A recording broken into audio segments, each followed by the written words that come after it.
My husband is dead, because his first love committed suicide. Before she left, his first love wrote him a letter. If only I could be your wife in the next life. At the time, Luke Anderson appeared normal. But that night I heard water running in the bathroom, and when I pushed open the door I found Luke lying in the bathtub. Beside him was a hastily scrawled note. Okay, I'm coming to find you. After 5 years of marriage I never knew Luke's feelings for her ran so deep. When I opened my eyes I had been reborn back to high school. I said to Luke, who was diligently working on test papers under the classroom fan, let me tell you a secret, Emma is going to be your future wife. When I opened my eyes I saw my high school homeroom teacher looking at me angrily. And I also saw Luke sitting beside me staring straight at the blackboard. I heard people whispering, Avery James is clinging to Luke again for tutoring, but it's useless trying to help someone who can't be helped. All she does is sleep all day. Luke must be so annoyed. The top student in our grade being pursued by some spoiled rich girl. The teacher roared, Avery James, come answer this problem. If you can't, go stand in the hallway. I stared at the jumbled math symbols on the blackboard in confusion. A deep voice prompted me. 1/3. I chose not to give this easily obtained answer and instead said, Teacher, I don't know. As soon as the words left my mouth, I walked out with my textbook.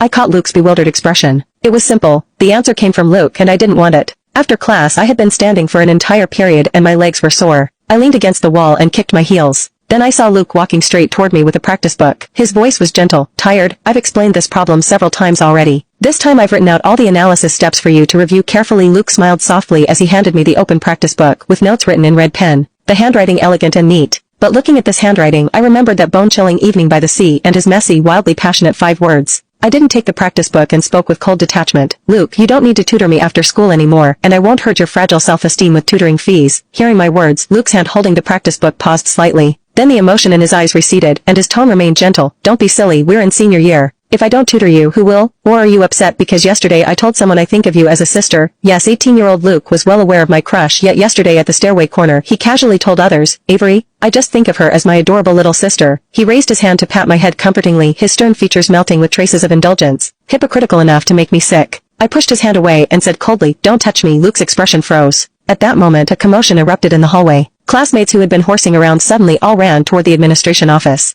I heard someone excitedly shout, a gorgeous new girl just transferred to our class. I checked the date. Indeed, it was this day. Outside the office, students were craning their necks to look inside. They stared at Emma standing in the office, exclamations of amazement rising and falling. It was simply because she was truly beautiful. Emma and Avery look a bit alike. Who do you think is prettier? Emma, of course. Emma won a modeling competition, has a great figure and good grades. How could an empty-headed pretty face like Avery compare? Their discussions echoed back and forth, and the much-admired Emma's smile grew increasingly evident. But then a crisp voice came from beside me. I think Avery is prettier. I turned my head. Luke was casual yet certain. Everyone looked at him in surprise, including Emma, who had clearly heard this comment from inside the office. Emma gave me a resentful glance, her eyes filled with assessment and disdain. Then she noticed Luke standing out from the crowd. Extraordinary. Interest bloomed in her eyes as she bit her lower lip and said, this classmate doesn't seem